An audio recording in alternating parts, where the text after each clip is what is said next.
الذين إذا أصابتهم مصيبة قالوا إنا لله وإنا إليه راجعون أولئك عليهم صلوات من ربهم ورحمة وأولئك هم المهتدون إن الصفا والمروة من شعائر الله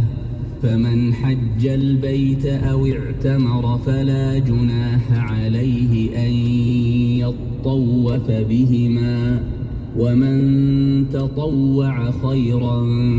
فإن الله شاكر عليم.